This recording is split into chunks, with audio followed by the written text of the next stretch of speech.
All right, lesson 126, fraction addition, daily learning target.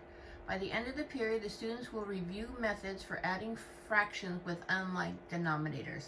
This video will cover the in-class worksheet, which is questions 108 to 112. Your homework will be questions 114 to 118.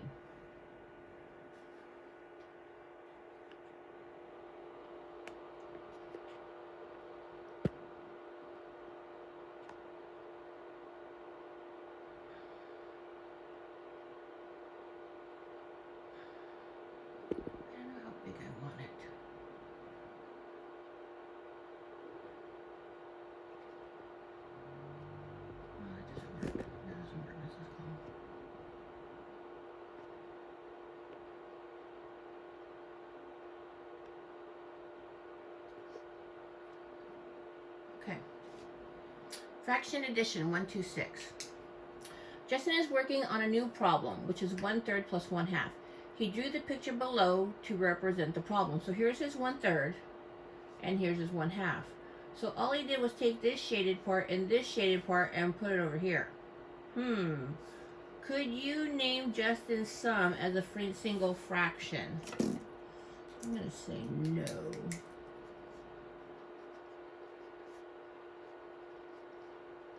Not until the whole squares are divided into equal pieces.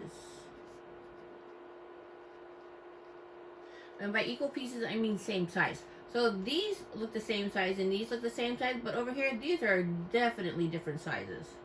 Okay, would he be correct to name it 2/3? Because over here he has 3 pieces and 2 of them are shaded. No. No. The 3 pieces are not of equal size. Meaning they're not the same size. Okay.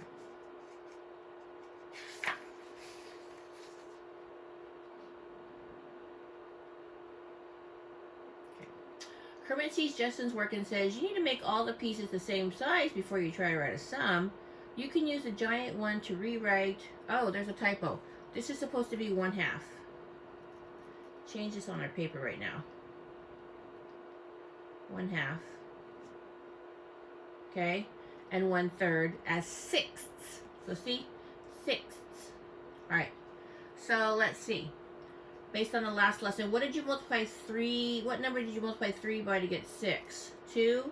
Because it's a giant one, 2 has to go up there, and 2 goes there. What did you have to multiply 2 by to get 6? 3 on the bottom, 3 on the top. That becomes 3 6. Okay. Finish Kermit's work to rewrite each fraction so that its denominator is 6. So what's the sum of the new fractions? Oh, I take my answers from here and here. So we have 2 6 plus 3 6 gives me 5 6. Don't add the bottom, please. Common denominator. Fix Justin's picture or draw a new diagram to explain why your answer makes sense. Okay, so here's Justin's original picture. So if we wanted to make them sixths, and right now this one is thirds, I'm going to cut each of these in half. So I'm going to go like this.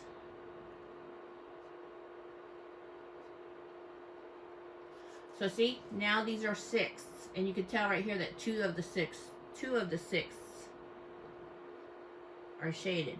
And then if I wanted these to be sixths, I would take each half and cut them into 3 pieces. Just eyeball it. So there's 3 there, whoops, and there's 3 there. So then you can tell that the ones that are shaded here are 3 6ths. And then over here, remember we took this one and cut this one in half, and we took this one and cut it into thirds. So now you can see here that this is 5 6.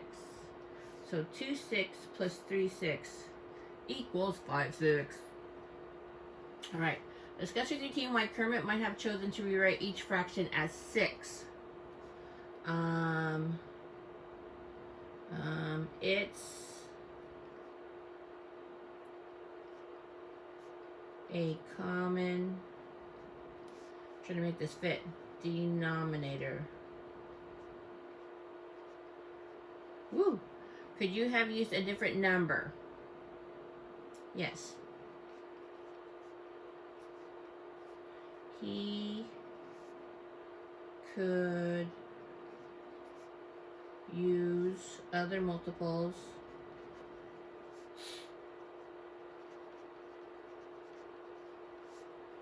of 2 and 3, like 12 or 18. I hope that stayed on camera. All right. Period.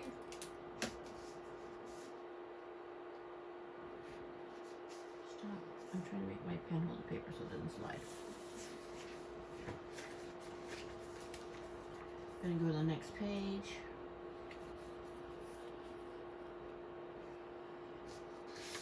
Oh, this one's got a staple in it. Let's see, Maya.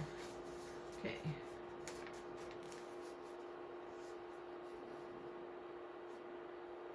Says, before you can write the sum of two fractions, they must be rewritten so that both wholes have an equal number of parts. In other words, they must be written to have a common denominator. So three students were adding 1/4 and 5/12 below. They each found a different common denominator. Lily used the common denominator of 48. Armando used 12. Josue used 24. Who is correct? So look at them all. Who's correct?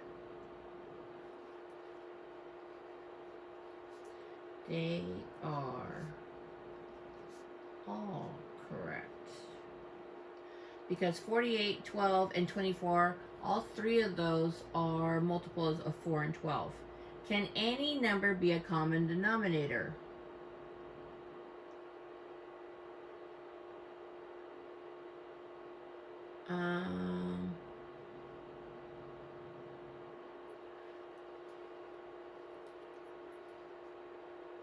Common denominators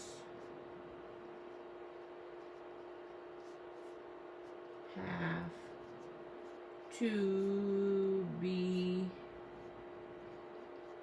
multiples of the original denominators. Common denominators have to be multiples of the original denominator. Explain your reasoning. Oh. All can be reduced to 2/3. So this answer can be reduced to 2/3. This answer can be reduced to 2/3. And this answer can be reduced to 2/3. So they're all correct.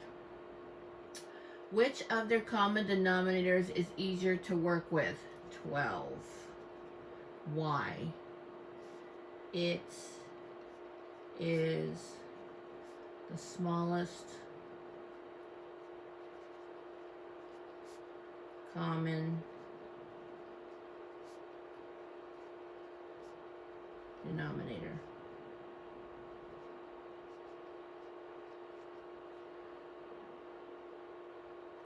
Find at least 3 different common denominators you could use to add 3/10 and 1/5. So I need 3 numbers that are multiples of 5 and 10. Well, 10 works.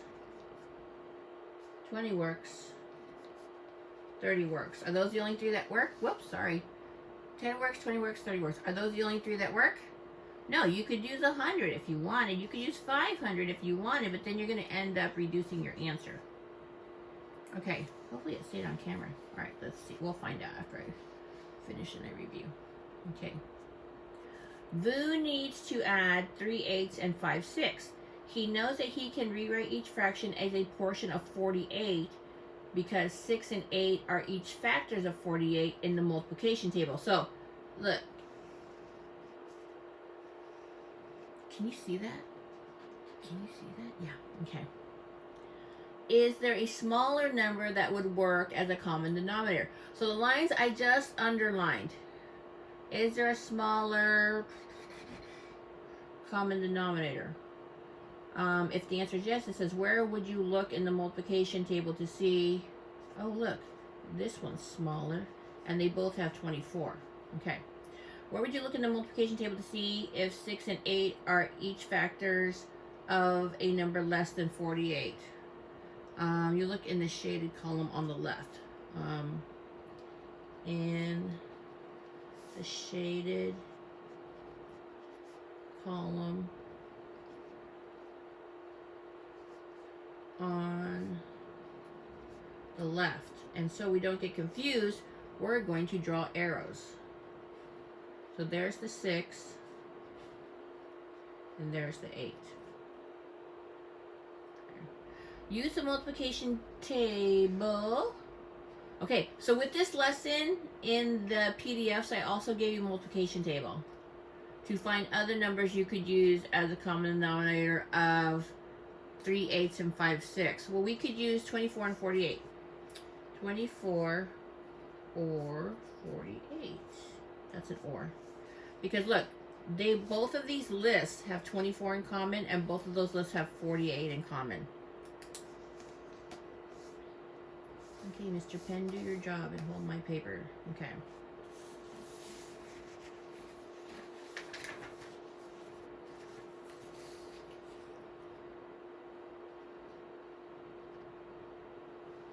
I would like to go to the last page.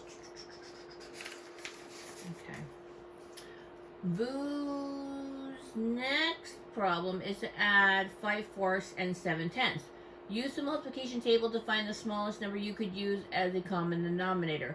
So if I looked under 4 and 10, 4 and 10, here's 4 and here's 10. What's the smallest number they have in common? It looks like 20. So I'm going to say 20 over here. Okay. This number is called the lowest common denominator. Like, we like it to be as small as possible, or as low as possible, so we don't have to reduce our answer. After you find the lowest common denominator for Vu's problem, find the sum. Okay. So then if I take 5/4 and I want to rewrite that with a denominator of 20, and I want to take, why am I keep making the paper crooked? Sorry. And I want to take 7/10 and write that as a common denominator of 20. This I would multiply by 5. Remember our giant 1? So this would be 25 over 20. And this I would multiply by 2 because of our giant 1 here. And this will be 14. Now all we need to do is add those two together. So if I have 25 20ths plus 14 20ths, how many 20ths do I have? Oh, what's 25 plus 14? What? 39. Okay, I don't like that because it's improper. Improper means that the top number is bigger than the bottom number. So you do this. How many times will 20 go into 39? Once, with 19 20ths left over. That's the answer I'm looking for. Okay. Keep going, Mrs. Cole. Alright. One study team is trying to find the sum of 6 over 6, 3 over 4, and 1 over 5. They first tried 24 as a common denominator. Why does 24 not work as a common denominator? Because 24 is not a multiple of 5. It's a multiple of 6 and a multiple of 4, but it also has to be a multiple of 5. It has to be a multiple of all these 3 denominators. And I know that could be a 1. Alright, anyways. Find a common denominator for this problem. Explain how you found it. Let's see. 60. It is a common multiple of 6, 4, and 5. You can use your multiplication table that I gave you in the PDFs for this lesson to find that. Okay. With your study team, describe how factors and multiples can help you find a common denominator.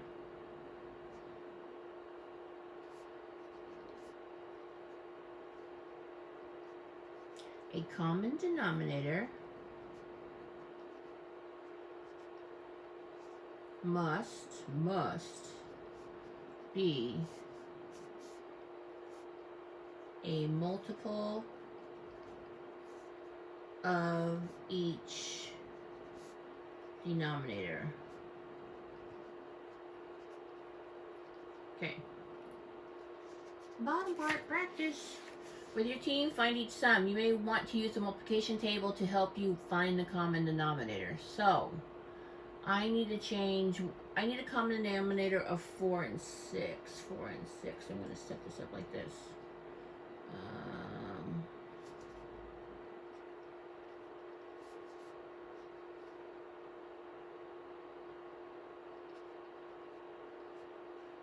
So what's the common denominator of 4 and 6? 12? I like it. I like it. What are you going to multiply 4 by?